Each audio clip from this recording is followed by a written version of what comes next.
Assalamualaikum warahmatullahi wabarakatuh. Perkenalkan, nama saya Elvina Eva Alfasani dari kelas Pendidikan Ekonomi B semester 6. Pada kesempatan kali ini saya akan membawakan tentang mata kuliah leadership.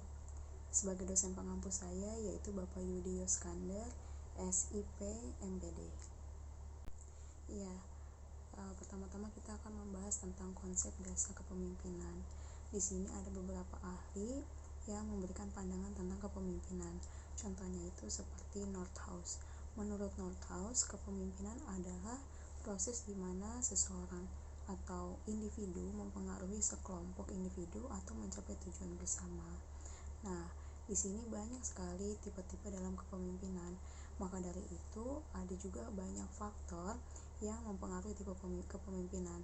Dibagi menjadi dua, yaitu untuk faktor eksternal dan internal. Jadi, tipe-tipe kepemimpinan dari seseorang itu bisa kita lihat dari kepribadian individu-individu masing-masing tersebut. Selanjutnya yaitu ada pendekatan kepemimpinan. Di sini jadi seorang pemimpin harus memahami pendekatan kepemimpinan yang dibagi menjadi tiga, yaitu pendekatan sifat yang pertama. Di sini pendekatan sifat bermaksud bahwa seorang pemimpin mempunyai sifat pemimpin itu tidak bisa dibuat, melainkan dapat dilahirkan. Bermaksud bahwa karakter seorang pemimpin ini tidak bisa diperoleh atau dilatih, tetapi seorang pemimpin ini memiliki sifat yang memang sudah turun-temurun dari anggota keluarganya. Yang kedua yaitu adalah pendekatan perilaku. Di sini memaksudkan bahwa seorang pemimpin harus mempunyai sifat dan tindakan yang baik kepada bawahannya. Contohnya itu saat memberikan tugas kepada karyawan, bagaimana dia memberikan tugasnya. Seorang pemimpin yang otoriter, dia akan egois dan mau menang sendiri. Tetapi untuk pemimpin yang demokratis, dia akan mendengarkan apa saran atau pendapat dari karyawannya. Selanjutnya yang ketiga yaitu pendekatan kontingensi. Di sini dimana seorang pemimpin memiliki pandangan situasional mengenai permasalahan dari perusahaan atau pribadinya. Nah, selanjutnya kita akan membahas tentang peran pemimpin. Yang pertama yaitu memberikan visi. Kita harus mensosialisasikan dan memberitahu visi kepada karyawan-karyawan kita, agar karyawan-karyawan kita juga bisa ikut menjalankan misi yang akan kita jalankan untuk perusahaan ini menjadi lebih maju. Selanjutnya yaitu adalah menetapkan struktur organisasi dan menentukan komunikasi yang efektif. Jadi di dalam suatu organisasi, perusahaan atau lembaga lainnya pasti harus adanya struktur organisasi agar tahu penempatan dan tanggung jawabnya masing-masing, agar nanti saat berkomunikasi ada kendala saat bekerja itu kita tahu harus kemana kita berkomunikasi untuk sharing tentang kendala yang kita alami. Nah, yang ketiga yaitu menjadi role model sebagai contoh yang baik. Di sini seorang pemimpin adalah contoh untuk para karyawannya. Jika seorang pemimpin yang baik, memiliki penampilan yang bersih, sopan, dan santun, itu pun akan dicontoh oleh karyawan-karyawannya. Peran selanjutnya yaitu menginspirasi dan memotivasi.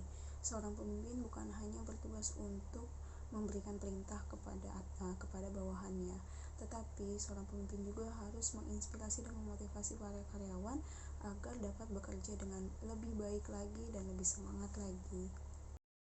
Yang terakhir yaitu pengelolaan dan waktu kerja yang sistematis. Di sini kita harus bersifat efektif dalam penggunaan waktu, karena ketika kita menyelesaikan sebuah masalah, kita harus sangat efektif menggunakan waktu. Jangan sampai kita membuang-buang waktu hanya untuk satu masalah saja. Kita bisa ajak karyawan dan bawahan-bawahan kita untuk ikut berpendapat dalam masalah tersebut, agar masalah tersebut juga dapat cepat diselesaikan. Selanjutnya kita akan membahas tentang unsur-unsur yang ada dalam kepemimpinan. Yang pertama itu adalah otoritas dan kekuatan pemimpin. Di sini otoritas memaksudkan bahwa pemimpin dapat mengambil keputusan tanpa harus mengambil pendapat dari karyawan atau bawahannya. Sedangkan juga untuk kekuatan pemimpin di sini seorang pemimpin dapat menggerakkan orang lain untuk ikut serta dalam kepemimpinannya dia.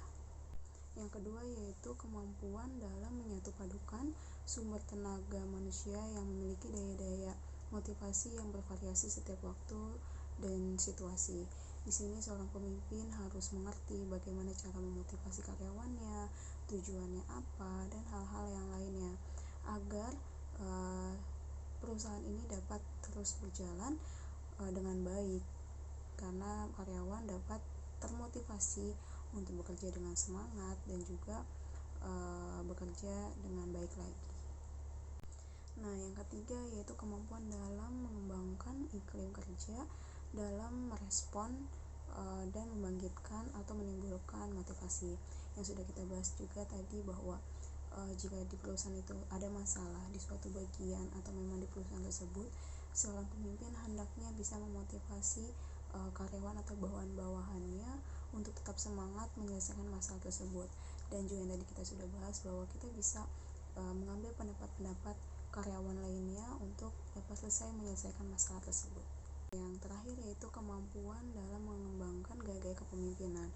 Nah, gaya-gaya kepemimpinan ini lebih menekankan pada kemampuan seorang pemimpin dalam memilih tipe yang sesuai dengan situasi yang ada di iklim perusahaan atau organisasi tersebut untuk menggerakkan bawahannya secara berhasil menyelesaikan masalah atau untuk mencapai target yang sudah ditetapkan oleh perusahaan tersebut.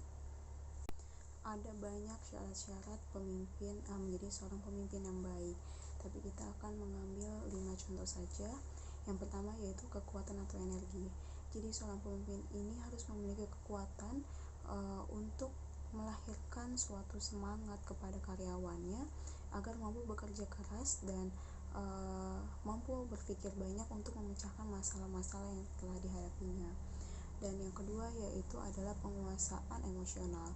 Di sini seorang pemimpin harus dapat menguasai emosionalnya atau pikirannya atau perasaannya dan tidak mudah untuk marah apalagi putus asa. Selanjutnya yaitu ada pengetahuan mengenai hubungan kemanusiaan. Di sini seorang pemimpin harus dapat mengadakan hubungan yang memotivasi dengan bawahannya dan orang-orang lainnya, sehingga ini dapat memudahkan untuk mendapatkan bantuan dalam setiap kesulitan atau masalah yang sedang dihadapi. Selanjutnya yang keempat adalah memotivasi dan dorongan pribadi. Di sini yang akan mampu menimbulkan semangat, gairah dan kekuatan atau ketekunan dalam bekerja. Jadi kita harus terus memotivasi dan mendukung secara pribadi atau secara kelompok di suatu perusahaan kita. Nah, yang kelima yaitu adalah kecakapan berkomunikasi. Di sini kemampuan menyampaikan ide, pendapat, serta keinginan dengan baik kepada orang lain, serta dapat dengan mudah mengambil keputusan atau intisari dari pembicaraan atau rapat yang biasanya dilaksanakan dalam suatu perusahaan. Nah, di sini ada beberapa gaya kepemimpinan. Nah, di sini kita akan membahas tentang gaya demokrasi. Seperti yang sudah kita tahu bahwa negara Indonesia pun adalah negara yang demokrasi, yang menganut kepemimpinan yaitu kepemimpinan demokrasi. Di sini di mana pendapat warga atau masyarakat atau bawahan-bawahannya itu dapat mengambil atau berpendapat. Jadi kita akan mengikuti suara terbanyak, lalu itulah yang akan menjadi keputusan dari pemimpin tersebut. Nah, gaya yang kedua yaitu gaya autokratis. Di sini berbanding terbalik dengan gaya demokratis, bahwa di gaya demokratis ini seorang pemimpin akan meminta pendapat kepada bawahannya atau rakyatnya sebagai suara terbanyak yang akan menjadi keputusan. Tetapi autokratis ini adalah seorang pemimpin akan memutuskan sendiri bagaimana keputusan itu akan dijalankan. Jadi tidak meminta usul atau pendapat dari warganya. Nah, selanjutnya adalah gaya transformasional. Di sini seorang pemimpin ingin membuat gebrakan baru atau inovasi baru di suatu perusahaan atau negaranya. Nah, di sini juga biasanya seseorang yang menganut gaya gaya kepemimpinan ini itu adalah seorang yang ingin sebagai agen perubahan dari perusahaan atau negara tersebut. Gaya yang selanjutnya yaitu adalah gaya transaksional. Di sini seorang pemimpin akan fokus untuk konstan dalam situasi tersebut. Jadi jika seorang negara sudah stabil, maka dia tidak akan mengutak-atik dari situasi negara tersebut.